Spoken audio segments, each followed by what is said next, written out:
scared with me to tell you guys the reasons why I decided to get engaged at 19. I want to preface this by saying that I'm not 20. I got engaged 2 months before I turned 20. These were the reasons. Disclaimer, everyone has a different sign of readiness, and these were my personal signs. Keep in mind, these are my personal signs. I want to put emphasis on personal. So, most of you guys know that we met while we were working. We worked at the same place, so that's how we met. My first thing is that I was focusing on myself and I didn't want to deal with men. That's when this man came into my life. Met him and started getting to know him, and like he came into my life and just didn't take anything away from me. I still focus on myself. I can still do what I like to do. I can still do things that make me happy without having to change myself for him. On top of that, the reason why it's so important for you to focus on yourself is because that's where you build your personality, that's where you build your hobbies, that's where you build who you are as like a person. If you're not focusing on yourself, you don't even know yourself, and you're trying to find someone to know you and like to love you when you don't even love yourself or know yourself is insane. Do things that make you happy and literally someone will come. My second thing is that when I met him, I started going closer to my deen. I started praying more and reading the Quran and like literally doing all the things that I have been not doing. I felt a sudden pull to my religion. I felt like God was calling me to talk to him. I know people are gonna be like, you're fucking crazy, but I don't know. If y'all have experienced that, like, you know what I mean. You wake up for tahajjud, like just automatically, like God is calling you to get up and pray. Like he's calling you personally to come talk to him. And that's how I felt. I kept waking up during tahajjud. I kept waking up for fajr, and I would never do that. Even when I had alarm sets, I wouldn't. And then all of a sudden, this man comes in my life. I started waking up for tahajjud. I started doing all these things that I've never done before. And I felt so like complete about it, so like good about it. Not like it was a chore. For me, I thought that Islam was a chore. It felt like a chore. Religion was a chore. And now I'm just like, how can I live without this? It came into my life, and that's when all these like miraculous signs started like appearing in my life. Okay, maybe I'm meant to get married to him. And like, you know, at first I was like, okay, like let's not get ahead of ourselves, like we don't even know. So compelled to like ask God and pray to God for him, for myself, for him, for our future, for him to be my nasib. Like that was like a year ago. My third reason is that I was planning my life and not my wedding. Now that is a big thing, especially for Pakistani girl. Like you can get so caught up in the glamour of just having that huge Pakistani wedding. I wasn't like, oh my god, I can't wait to like do my mehndi and do my walima. I wasn't planning that. I was planning on like how my future is gonna be with this man, and like how I feel about him, and how we're gonna raise our kids together. I never worried about what color I was wearing on my wedding day. I'm more worried about like how my life is gonna be with this person. When I realized that I wasn't planning my wedding and I was instead planning on a life with this man, I was like, ooh, I think I want to marry him. My next reason is that he told his parents that he wanted to marry me before he told me he wanted to marry me. Like obviously he told me like, I like you, like that.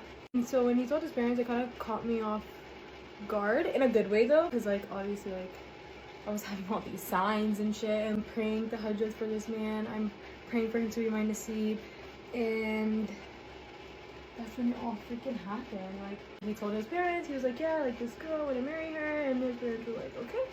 Like I was just like, that was like a really big sign for me, because like I feel like men in this generation, they want their parents to know last. Like they want everybody else in the world to know before they tell their parents. It's letting me know that he's so serious about me, and obviously like that's marriage, so of course like at that point my delusions had like left my head, because I was like, okay, like I need to chill out. Like he wants to marry me, he told his parents, that's freaking serious.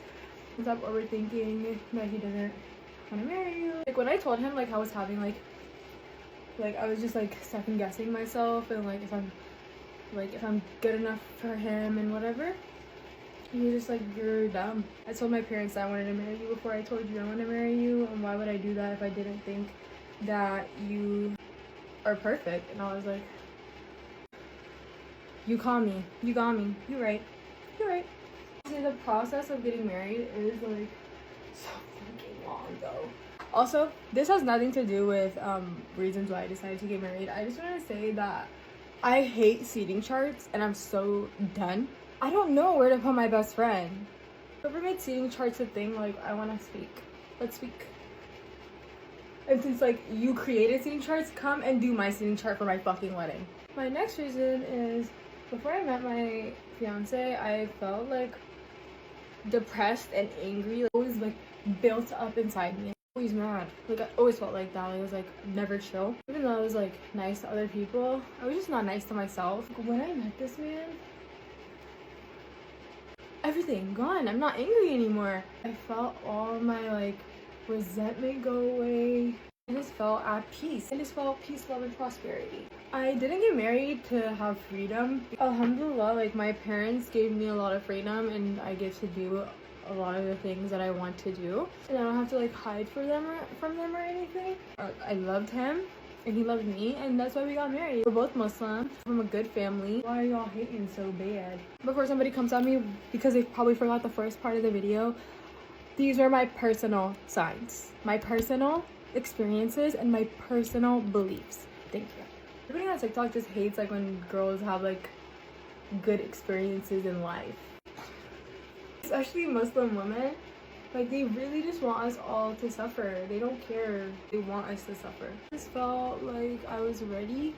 I know everybody's like, whoa, 19 is so young. My fiance is older than me, so like, you know, I'm 20 now. I just want to say also to like the people that have been saying that I'm going to be a single mom.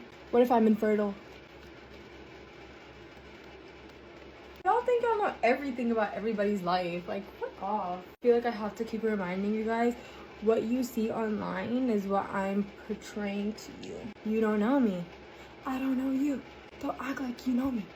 Also, the men that have been saying, like, oh, this isn't controversial. Y'all are the ones that were in my comments first talking about why is she marrying a black man?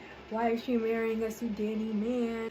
When I give into it and I'm like, yeah, I'm not marrying a Pakistani man. It's controversial. Y'all are like, why are you doing this? Why are you posting this? Suck my dick. I love posting, so I'm gonna continue to post until there's only 2 days left on the shit. So Pakistani women are just here for Pakistani men. Like the girls that are like, I don't care, I'm still gonna marry a Pakistani guy. I don't care what this bitch is saying. Like, I'm gonna marry a Pakistani guy. You can have them all. No one wants that. Think that every Pakistani man is Zayn Malik? No.